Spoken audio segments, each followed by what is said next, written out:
Hai guys, kembali lagi di channel ini. Nah, pada kesempatan kali ini aku akan membahas tentang cara bekerja di Australia secara legal, murah, dan mudah. Jadi stay tune ya.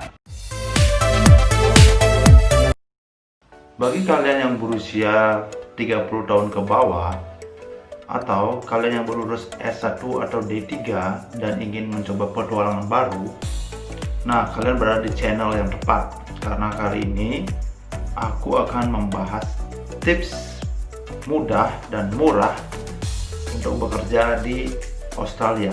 Oke, sebelum aku memutuskan untuk berangkat ke Australia, banyak sekali teman-temanku yang bertanya tentang apa sih yang akan kamu kerjakan di Australia, di mana sih nanti akan kamu tinggal, berapa sih nanti biaya hidupnya, berapa sih gajinya.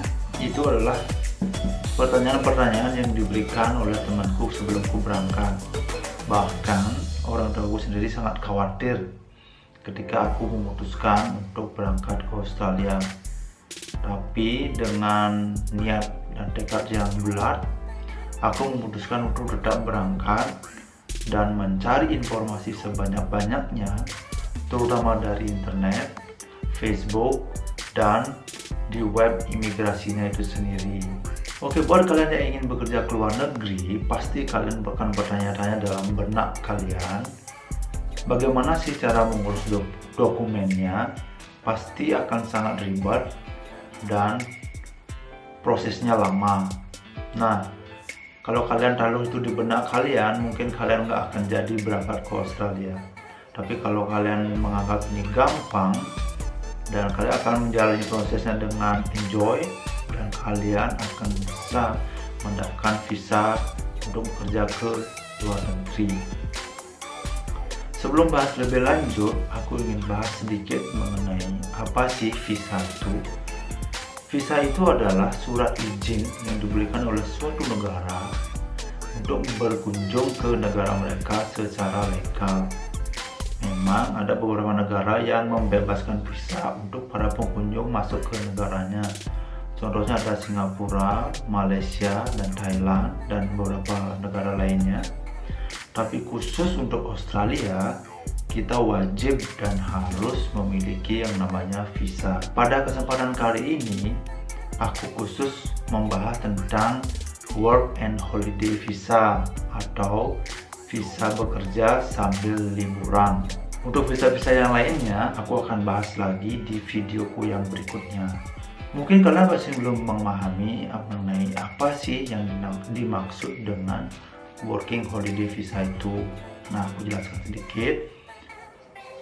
Working Holiday Visa itu adalah bentuk kerjasama antara pemerintah Indonesia dengan pemerintah Australia, di mana pemerintah Australia itu mengizinkan warga negara Indonesia untuk bekerja secara legal selama 1 tahun di negaranya.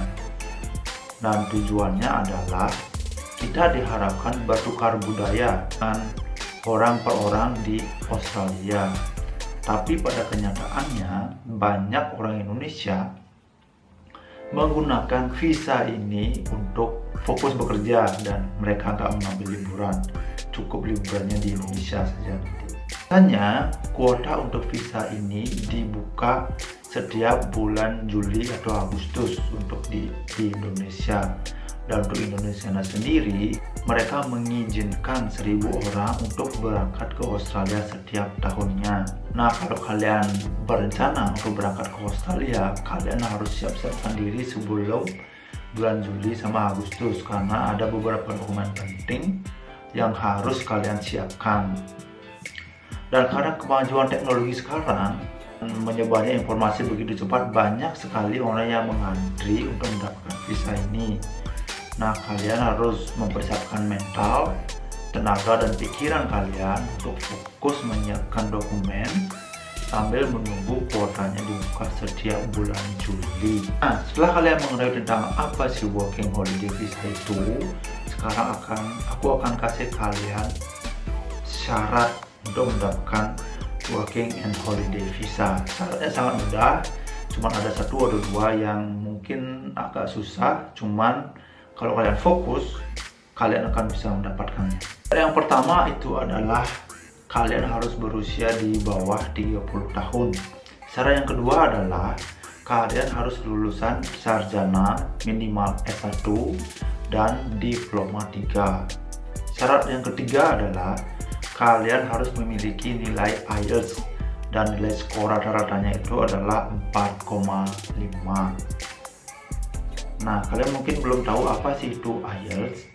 IELTS itu adalah International English Language Testing System. Nah, ini adalah tes secara internasional yang diberikan untuk orang-orang yang ingin mengetes kemampuannya di bidang bahasa Inggris. Nah, skill yang dites dari tes ini adalah speaking, reading, writing, dan listening. Nah, sebelum kalian mendaftar tes ini, ada baiknya kalian mendownload semua informasinya di YouTube, karena di YouTube itu sangat lengkap untuk latihan tes ini. Setelah kalian siap untuk mengikuti tes, kalian bisa mendaftar tes ini di IALF seluruh Indonesia. Nah, khusus untuk orang Bali, kalian bisa mendaftar di IALF yang ada di Sesetan. Syarat yang keempat adalah kalian harus memiliki rekening tabungan minimal $5.000 atau dalam rupiahnya itu sekitar 50-50 juta. Nah, rekening ini kalian nggak pakai seutuhnya untuk mendapatkan visa, karena ini tujuannya hanya untuk jaminan. Nah, kalau kalian belum punya uangnya, kalian bisa meminjam di bank atau meminjam di keluarga, kerabat, atau paman kalian. Dan setelah visanya granted, kalian bisa kembalikan uang-uang ini. Yang kelima adalah SKCK atau surat keterangan catatan kepolisian. Nah, surat ini kalian bisa dapatkan di Polda setempat. Caranya sangat gampang, kalian cukup membawa identitas diri dan kalian bisa mendapatkan surat ini. Syarat keenam adalah ini syarat yang paling penting, itu adalah surat rekomendasi pemerintah Indonesia atau lebih sering disingkat dengan istilah SRPI. Nah, surat SRPI ini kalian bisa dapatkan dengan cara mendaftar di web imigrasi Indonesia dan mencari slot kosong untuk ikut wawancara yang akan diadakan di Jakarta. Aku akan bahas lebih lanjut tentang SRPI ini. SRPI ini dibuka setiap bulan Juli atau Agustus, jadi kalian harus melihat di web imigrasi. Aku akan kasih linknya di bawah.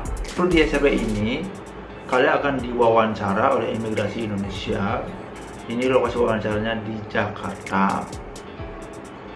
Nah, untuk tanggal wawancaranya ini kalian bisa tentukan sendiri. Biasanya mereka menaruh di bulan Agustus, September, Oktober, November, Desember. Kalian bisa pilih aja tanggal berapa kalian bisa. Nah, kalau udah ketemu tanggalnya, kalian tinggal mendaftar dan masukkan semua dokumen yang posisi tadi. Setelah semua dokumennya diupload, kalian akan mendapatkan yang namanya surat keterangan bahwa kalian akan dipanggil interview di tanggal yang kalian tentukan tadi. Nah, setelah tanggal interviewnya tiba, kalian harus membawa semua dokumen kalian secara asli dan terbang ke Jakarta. Nah, di sana kalian akan diinterview. Kira-kira interviewnya cuma 5 menit. Itu hanya formalitas saja. Mereka akan bertanya tentang apa sih tujuan kalian ke sana, apa yang akan kalian berikan informasi Indonesia di sana, seperti itu. Nah, biasanya SRPI ini akan langsung kalian terima setelah interviewnya itu, wawancaranya itu. Nah, biasanya itu sehari atau 2 hari setelah interview kalian sudah mendapatkan surat rekomendasi itu. Setelah kalian mendapat surat rekomendasi, nah baru kalian mendaftar visanya di imigrasi Australia. Nah, kalian bisa lakukan ini secara online di website untuk mendaftar visanya untuk di Australia. Itu namanya www.homeaffairs.gov.au. Nah, linknya juga akan aku taruh di bawah. Nah, di sini kalian akan diminta untuk membuat email account.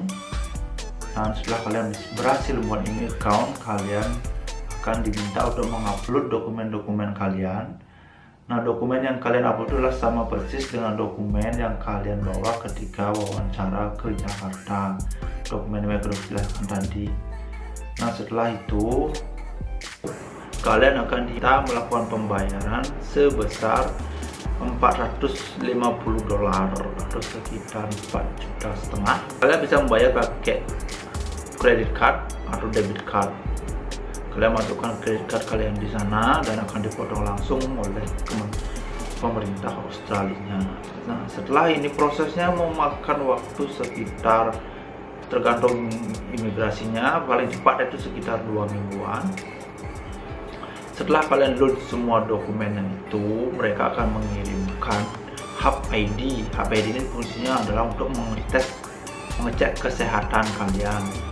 Nah, di Hub ID ini kalian harus ke rumah sakit yang ditunjuk oleh pemerintah Australia. Kalau di Bali itu namanya BIMC, itu lokasinya ada di Kuta.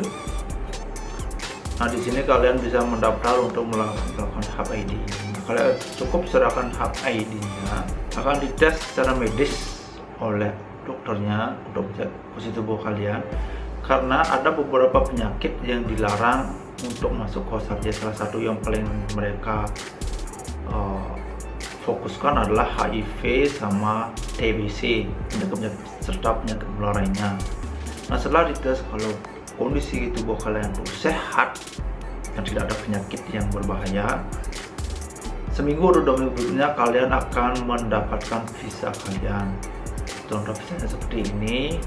Ketika ada kata granted, itu artinya visa kalian sudah selesai dan kalian bisa berangkat kapan aja selama 1 tahun. Kalian bisa menentukan kapan aja kalian berangkat dan kalian siap untuk menempuh hidup baru di Australia. Oke guys, sekian informasi yang saya berikan, semoga bermanfaat. Kalau ada yang kurang atau ada yang salah kata-katanya, mohon maaf. Kalau kalian suka dengan video ini, tolong bagikan ke teman-teman kalian yang membutuhkan informasi untuk berangkat ke Australia. Kalian juga bisa taruh komentar di bawah kalau ada pertanyaan, dan tolong bantu untuk subscribe channel ini agar aku bisa mempost video-video berikut informatif berikutnya. Dan sampai jumpa lagi di video berikutnya. Bye bye.